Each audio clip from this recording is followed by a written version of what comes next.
دوستو channel subscribe, like اور share فرمائیں، شکریہ۔ بسم اللہ الرحمن الرحیم، الحمدللہ رب العالمین والصلاة والسلام علی خاتم النبیین، اما بعد۔ پاک فیوز محمد منشا، السلام علیکم، کیسے ہیں جناب؟ بات کرتے ہیں گلگت بلتستان کی۔ وہاں پر جو عام انتخابات ہو رہے ہیں 15 نومبر کو اسکیجولڈ ہیں، اور آپ کو پتہ ہے کہ وہاں پر الیکشنیئرنگ یا جو الیکشن انتخابی مہم ہے وہ جاری ہے۔ مین پارٹیسپینٹس پاکستان مسلم لیگ نواز، جو کہ سابقہ اقتدار والی پارٹی ہے، پچھلی اسمبلی میں ان کے پاس 16 جنرل سیٹیں تھیں اور باقی اسپیشل سیٹیں وغیرہ ملا کے 22 تھیں ٹوٹل۔ جبکہ ویسے یہ just for the sake of information, کیونکہ گلگت بلتستان ہمارا ڈسکورس کا زیادہ حصہ نہیں پہلے اس حوالے سے رہتا، تو میرا خیال ہے کہ دوستوں کو یہ ریفریش کرا دیں انفارمیشن تو بہتر ہے۔ گلگت بلتستان جو ہے، اس کی جو قانون ساز اسمبلی ہے، اس کے 33 ارکان ہیں ٹوٹل۔ ان میں سے 24 کا الیکشن ہوتا ہے عام طور پر، یعنی وہ جنرل سیٹیں ہیں، باقی جو ہیں وہ اسپیشل سیٹیں ہیں۔ تو ان 24 میں سے جنرل سیٹوں پر مسلم لیگ نواز پچھلے الیکشن 2015 میں جو ہوا تھا، اس میں 16 سیٹیں جیتی تھی، اور حفیظ الرحمان وہاں وزیر اعلیٰ بنے، جو کہ مسلم لیگ نواز کی حکومت کے سربراہ تھا۔ اور ان 16 سیٹوں کے ساتھ اسپیشل سیٹیں ملا کے تو وہ گویا 22 ارکان ان کے تھے۔ تو اسی طرح پیپلز پارٹی کا ایک تھا جنرل سیٹ میں، اسی طرح JUI کا ایک تھا، اور PTI کا ایک تھا، اس طرح باقی تھوڑے بہت تھے۔ اور اس وقت تقریباً کوئی 7-8 پارٹیاں حصہ لے رہی ہیں، جن میں ظاہر ہے مین جو ہیں وہ مسلم لیگ نواز، PTI، پیپلز پارٹی، جمعیت علماء اسلام، یہ ہیں وہاں پر۔ تو وہاں یہ ایک اچھا ہے کہ اس طرح وہاں کی جو قانون ساز اسمبلی موجود ہے، اس میں پاکستان کی مین پولیٹیکل سٹریم جو ہے، اس کے لوگ جو ہیں وہ انوالو ہیں۔ اس طرح ان کو انٹیگریشن کا احساس ہوگا، ان کو محسوس ہوگا کہ وہ ریلیونٹ ہیں، وہ بھی ڈسکورس کا حصہ ہیں۔ تو اس والے سے مریم نواز صاحبہ ظاہر نون لیگ کی طرف سے وہاں پر کیمپین چلا رہی ہیں، بلاول صاحب پیپلز پارٹی کی طرف سے ہیں، اور آپ نے دیکھا ہوگا کہ مریم صاحبہ کے جو وہاں پر جلسے ہیں، ان میں بڑی وسیع پارٹیسپیشن ہے عوام کی۔ تو اس والے سے یعنی اگرچہ رقبہ خاصا ہے، آبادی اس حساب سے کوئی بہت زیادہ نہیں ہے، یعنی ڈینسلی پاپولیٹڈ علاقے نہیں ہیں، تو اس آبادی کے تناسب سے دیکھیں تو بڑے امپریسو جلسے ہیں مریم نواز کے، اور بڑی محسوس ہوتا ہے کہ نون لیگ وہاں پر جنرلی پاپولر ہے، اور باقی پارٹیوں کے بھی ظاہر ہے پریزنس موجود ہے۔ لیکن اگر الیکشن صحیح معنوں میں ہوا، فری اینڈ فیئر، تو اس میں کوئی شبہ نہیں کہ نون لیگ پھر حکومت بنائے گی۔ لیکن اگر الیکشن اسی ٹیکنالوجی کے تحت ہوا، جو ٹیکنالوجی پاکستان میں 2018 کے الیکشن میں جو چیف ٹھگ آف پاکستان ہیں قمر باجوہ صاحب، انہوں نے اپنے لے پالک کو آگے لانے کے لیے جو اس ٹیکنالوجی استعمال کی، اگر وہی وہاں پر استعمال کی جائے گی تو ظاہر ہے پھر ٹھگوں کی مرضی ہے وہ جس کو بنائے، کہ جو چاہے آپ کا اس نے کرشمہ ساز کرے۔ تو بہرحال دیکھتے ہیں، 15 نومبر اب کوئی دور نہیں ہے۔ لیکن اس کے ساتھ ایک اور ذکر کرنا چاہوں گا کہ بد اخلاقی اور کم ظرفی اور کمینگی جو ہے وہ PTI کا لگتا ہے کہ منشور کا مرکزی نقطہ ہے۔ اب وہاں پر وہ بوتل والی سرکار جو ہے، وہ آپ نے ویڈیو دیکھی ہوگی کہ جو گنڈا پور صاحب ہیں، وہ علی امین گنڈا پور صاحب، جب وہ دھرنا تھا پچھلے دور میں خان صاحب کا، تو اس میں پارٹیسپیشن کے والے سے وہ آئے، اور یعنی دھرنے میں بھی 7 بوتلیں اٹھا لائے جی۔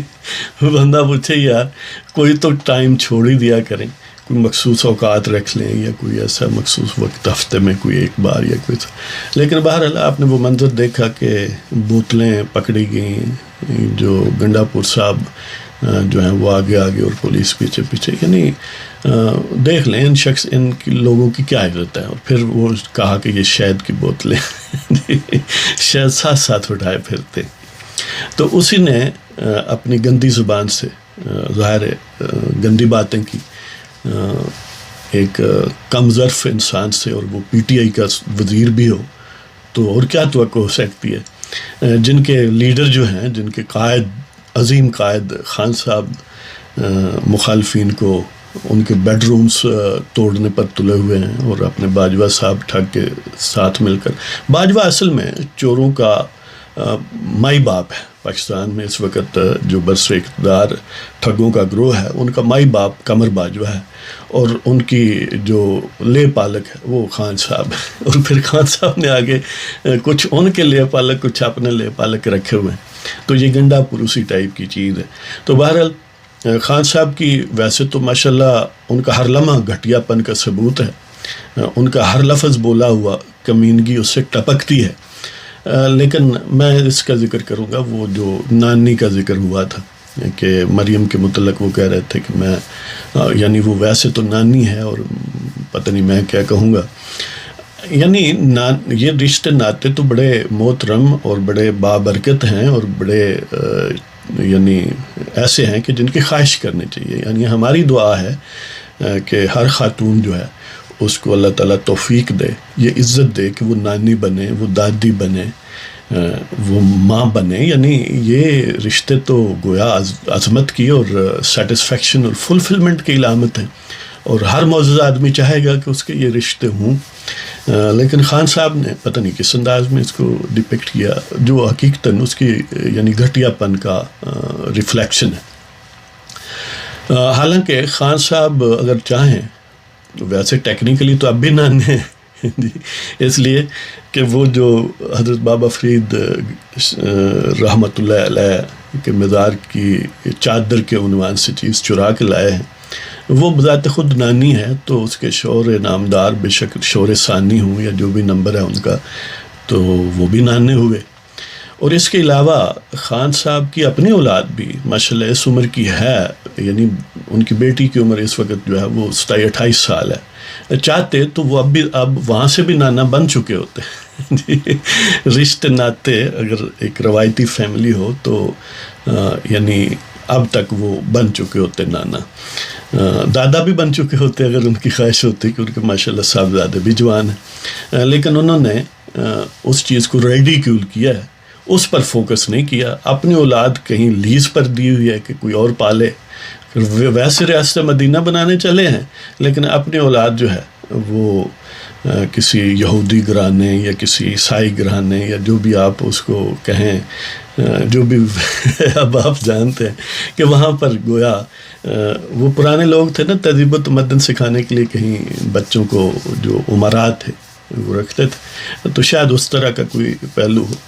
تو بہرحال بات گلگت بلتستان کی تھی، اور اس طرف سے ان کی کمینگی کا ذکر ہوا کیونکہ وہاں پر یہ گنڈا پور صاحب نے بدبو پھیلائی.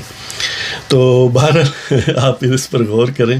اور یہ ساری جو آفت پاکستان پر ہے، یعنی یہ کمپریہنسو تباہی اس حوالے سے ہے قمر باجوہ کی یعنی کوشش اور ان کے مشیروں اور ان کے رفقا اور ان کے جو پیشرو تھے، یعنی راحیل بٹ مین، ظہیر الاسلام جو شیخ الجاسوس تھے اس وقت، اور ان سے پہلے پاشا صاحب جو تھے، اور ان کے بعد جو فیض امید فیض آباد چوک والے ہیں یا بذات خود قمر باجوہ صاحب ہیں. یعنی ان کی ریسرچ کی داد دینی چاہیے کہ دیکھیں کتنا پیشنٹلی ایک چیز کو ڈھونڈا ہے کہ جس میں کوئی اچھائی کا پہلو نظر ہی نہ آئے. اتنی کمپریہنسو قسم کا کمینہ شخص ہے خان صاحب، یا ان کے جو ظاہر ارد گرد ارادت مند انہوں نے اکٹھے کیے ہوئے ہیں. گویا ان سے کمینگی پھوٹتی ہے اور پورے پاکستان کو بروٹلائز کر دیا، گالی گلوچ کو باقاعدہ سیاسی ڈسکورس کا حصہ بنا دیا. اور اس کے علاوہ ظاہر ہے فنانشلی اکنامیکلی پاکستان کو مکمل طور پر تباہ. فارن پالیسی میں وہ ایک مذاق بن چکا ہے، اور ڈیفنس پالیسی کا تو یہ ہے کہ پوری افواج پاکستان کسی کے بیڈ روم توڑنے پر یعنی لگے ہوئے ہیں، یا لوگوں کو بے ضمیر اور ضمیر فروش بنانے کی صنعت انہوں نے لگائی ہوئی. تو اس کے ساتھ ہی آپ کی اجازت. اللہ تعالیٰ آپ سب کا نگہبان ہو اور آپ کو عافیت سے رکھے. پاکستان زندہ باد، پاکستان کے عوام پائندہ باد، پاکستان کا آئین زندہ باد.